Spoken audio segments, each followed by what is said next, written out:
Bonjour, hello, Calimera, je m'appelle Isabelle Duré et en fait on voulait vous faire un petit tuto avec ma frangine, mais c'est quoi déjà le concept Sarah en fait? Bah écoute, c'est proposer des tutos sympas et gratuits sur YouTube en abordant Hmm. divers sujets avec divers outils.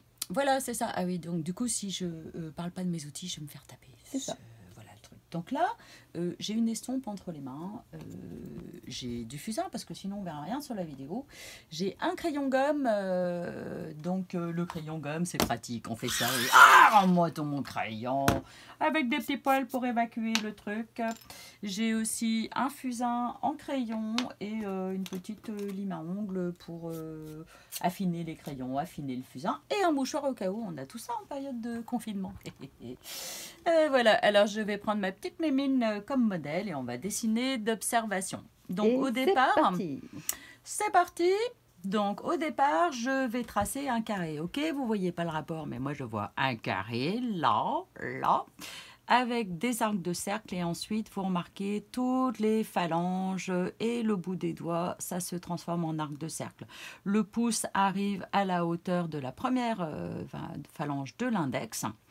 Et donc je vais vous faire ça. Alors un carré qui va être ce qui... au début je prends l'estompe pour permettre en fait de ne pas trop appuyer, pas faire trop de traces sur le dessin. Enfin là il n'y en a quand même pas assez. Je vais salir un peu mon estompe. Et oui, on peut faire ça aussi, la salir. Youhou, c'est parti. Et je vais placer l'articulation donc du pouce en dehors.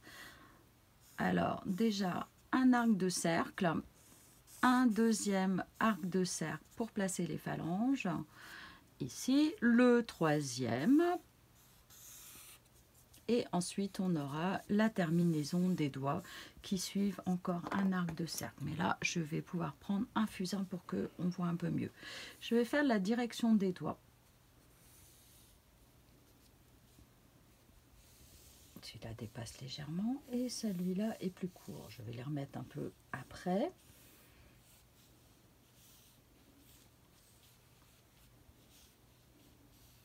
Donc là, pour l'instant, on esquisse, on ne se préoccupe pas trop du résultat. Hein, le but n'est pas forcément de réussir du premier coup. On pourrait se priver de quelques petites découvertes fort sympathiques. Hop, c'est un peu exagéré quand même. Voilà, une fois que la mise en place est faite, je vais pouvoir dessiner un petit peu les doigts. Donc ici, avec... ouais, j'ai les doigts palmés, ça y est, c'est... C'est pour ça qu'elle nage bien. Oui, c'est pour ça que je nage bien. Tout à fait.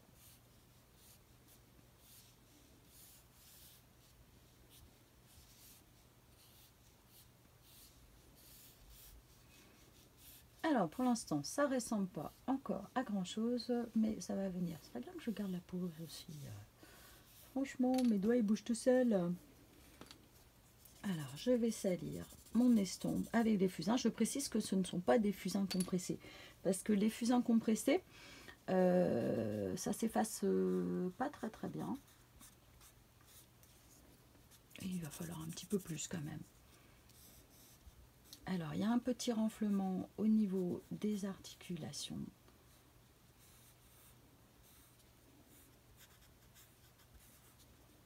Donc l'estompe ça crée du flou, mais c'est pas grave. Après on a des gommes qui peuvent servir. On change des boules à salir, elle est toujours pas assez sale. Voilà.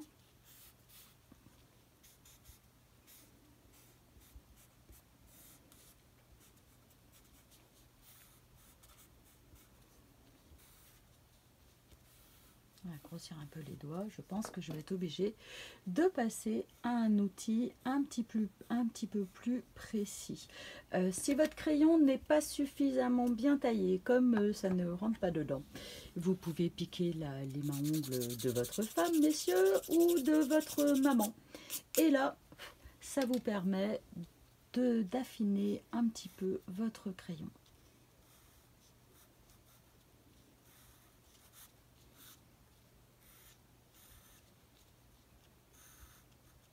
Alors un petit peu plus large et ici je redescends un petit peu.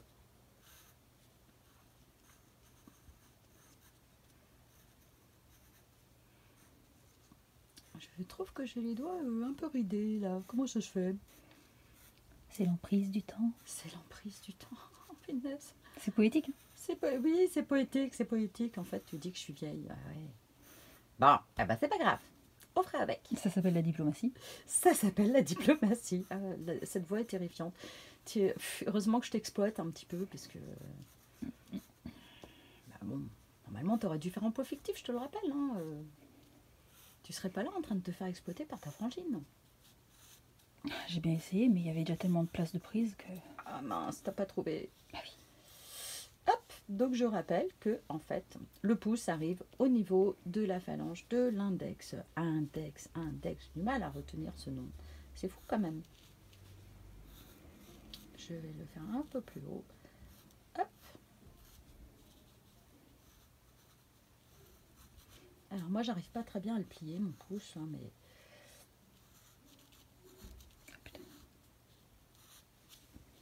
Et là, une certaine personne que je ne nommerai pas m'a parlé de ma protubérance palmaire. Tu la vois, ma protubérance? C'est pas le moment. Alors, je vais reprendre un peu le dessin du pouce et retravailler un peu cette zone-là que quelqu'un que je nommerai pas a qualifié de protubérance palmaire. Tu la vois là, ma protubérance palmaire, hein? Parce Je que, vous promets, elle quand peut même, assommer Jason Statham avec ça. Jason Statham, ouais, c'est vrai en fait. Carrément. Trop forte. Alors, du coup, je peux aussi me servir de mes erreurs du départ hein, pour faire, vous voyez, là, il y a une ombre portée, donc je vais m'en servir et je peux même prendre un fusain peut-être un peu plus petit quand même pour faire, hop, voilà. Je vais aussi mettre des ombres un petit peu, parce que là, je dessine un peu à contre-jour en fait. Mon atelier étant au nord, comme il se doit pour tout bon atelier. Et je vais aussi en rajouter là. Alors on va me dire, ok, t'es un peu en train de gribouiller quand même. Oui, mais pas que. Je me sers de tout ça pour... alors colorer, non, je ne peux pas le dire puisque c'est en noir et blanc, évidemment. Mais il va falloir faire ressortir les tendons, peut-être des petites vénules. J'aurais peut-être pas tout le temps de tout faire non plus. Mais, et là encore, ma protubérance me gêne. Ce secret de famille est désormais dévoilé. Tant pis. Voilà, un peu d'estompe pour assouplir tout ça. Et si ça ne suffit pas, on se sert aussi du crayon gomme pour atténuer les coups de crayon un peu vifs ou un peu disgracieux. On peut se servir de l'estompe aussi là pour travailler les ombres et même pour travailler aussi éventuellement un fond, histoire que notre dessin ressorte bien. Et la gomme, là, je m'en sers aussi bien pour gommer que pour étaler et créer des effets sur le papier. Voilà, j'essaye de travailler une chose et une autre à la fois parce qu'il faut aussi donner un peu d'expression à ce dessin. Sinon, ça va être un peu fade quand même, n'est-ce pas, la voix? Oui, on n'est pas dans un manga. Oh. Donc la gomme, bah, ça ne sert pas qu'à gommer, ça sert à gommer, oui, ça sert aussi à révéler des choses. J'oubliais. Le pinceau, ça c'est top quand même. Et comme on est au fusain, eh ben, je peux même mettre des doigts. Ce que je ne fais pas avec le crayon gris, sinon évidemment ça va vous laisser des marques indélébiles. Genre quand votre dessin est terminé et qu'il est super beau, super bien réussi. Et là, vous allez avoir une grosse tache qui fiche tout par terre. Alors, je vais peut-être pas pousser le dessin très très loin. Mais quand même, continuer d'améliorer un petit peu. Mettre quelques ombres.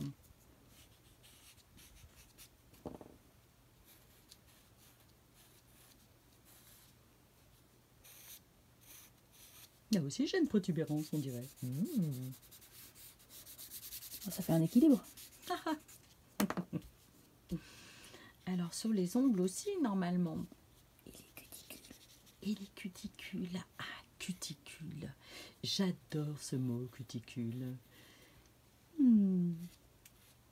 La langue française est quand même assez étrange. Et encore. Cuticule, cuticule. Et je suis polie.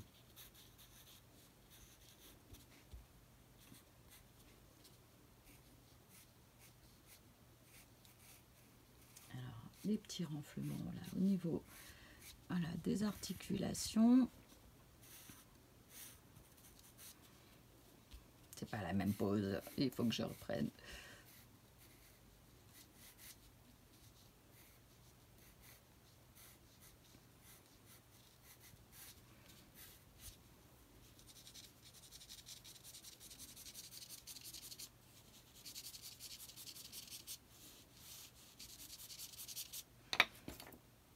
En fait, le mieux serait carrément de faire ça. Alors, si vous n'avez pas d'eston, donc le petit mouchoir de confinement, ça ira très bien. Ah, voilà, déjà, ma main commence à avoir un peu de teinte. Bon, d'accord, me direz-vous, on dirait que j'efface tout. Mais non, c'est là que je vais pouvoir me servir de la gomme, du crayon gomme aussi, pour faire les petites ridules du passage du temps. Que c'était délicat et joliment dit. Toujours dans la poésie, toujours. Toujours, toujours, toujours. Et là, il n'est pas assez fin dans ces cas-là. Rends-le-moi, rends-le-moi. En plus, si tu sais pas tailler correctement, tu sais peut-être aller un petit peu fort. Ok, bon, bah, si c'est ça, on va prendre la lime à ongles. Hein. Ah, pas de souci.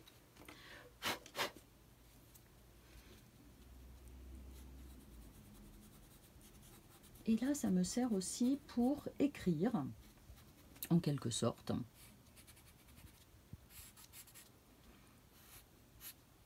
Les affres du temps. Pas les affreux, hein? J'ai rien dit. Non, c'est Gainsbourg qui le disait. J'ai les doutes, j'ai les affreux de la création. Je m'arrête parce qu'après il dit un gros mot. C'est pas bien.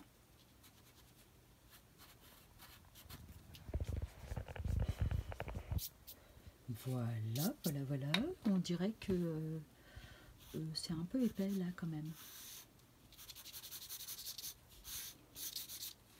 Voilà, alors on pourrait pousser le dessin un petit peu plus, mais là c'était pas le but.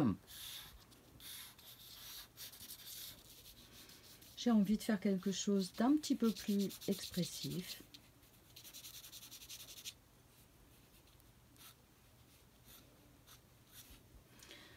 Là, voilà, on va dire que celui-là, je pourrais le pousser, mais j'ai décidé qu'il serait terminé là. Et bientôt, eh bien, vous pourrez faire ce genre de dessin. Vous allez vous entraîner. 2 carrés, l'un au-dessus de l'autre. On tient compte des arcs de cercle.